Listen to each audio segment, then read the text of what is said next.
Subscribe to my channel. اسلام نے مسلمانوں کے لیے عبادات، خوشیوں اور تہواروں کے واضح اصول بیان کیے ہیں۔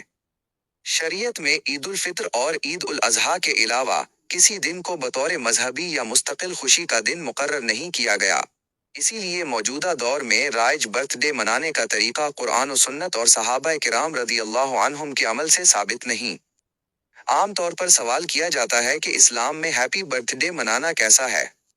آج کل عموماً سالگرہ اس انداز سے منائی جاتی ہے کہ کیک کاٹا جاتا ہے، موم بتیاں جلائی اور بجھائی جاتی ہیں، مخصوص انداز میں ہیپی برتھ ڈے گایا جاتا ہے، تصاویر اور ویڈیوز بنائی جاتی ہیں، موسیقی کا اہتمام ہوتا ہے، بعض اوقات مرد و عورت کی مخلوط محفلیں منعقد کی جاتی ہیں اور فضول خرچی بھی کی جاتی ہے۔ یہ امور شریعت کی تعلیمات کے خلاف ہیں، اس لیے اس مروجہ طریقے سے سالگرہ منانا جائز نہیں۔ اس کے علاوہ بہت سے اہل علم نے یہ بھی لکھا ہے کہ برتھ ڈے کی موجودہ رسم غیر مسلم اقوام سے مسلمانوں میں منتقل ہوئی، اس لیے اس کی مشابہت اختیار کرنے سے بھی اجتناب کرنا چاہیے، کیونکہ اسلام مسلمانوں کی الگ شناخت اور دینی شعار کو برقرار رکھنے کی تعلیم دیتا ہے۔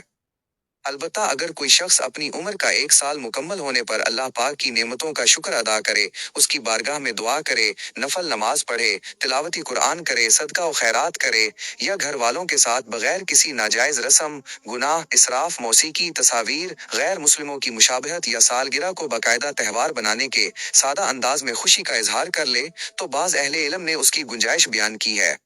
تاہم احتیاط اور افضل یہی ہے کہ اس دن کو خصوصی تہوار یا مستقل مذہبی رسم نہ بنایا جائے۔ مروجہ برتھ ڈے پارٹی، کیک کاٹنا، موم بتیاں بجھانا، موسیقی، فضول خرچی اور دیگر غیر شرعی رسومات سے اجتناب کرنا چاہیے۔ اللہ پاک کا شکر ادا کرنا، دعا کرنا، صدقہ دینا اور نیک اعمال کرنا باعث اجر ہے۔ سالگرہ کو عید یا مستقل تہوار کی حیثیت دینا درست نہیں، اور احتیاط اور افضل طریقہ یہی ہے کہ ایسی رسومات سے بچا جائے جن کی شریعت میں اصل نہیں۔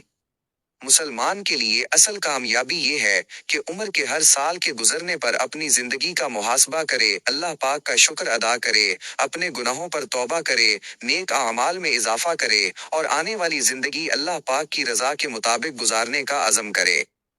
قرآن مجید میں اللہ پاک کا ارشاد ہے، اور جو شخص اسلام کے سوا کسی اور دین کو اختیار کرے گا تو وہ اس سے ہرگز قبول نہ کیا جائے گا، اور وہ آخرت میں نقصان اٹھانے والوں میں سے ہوگا۔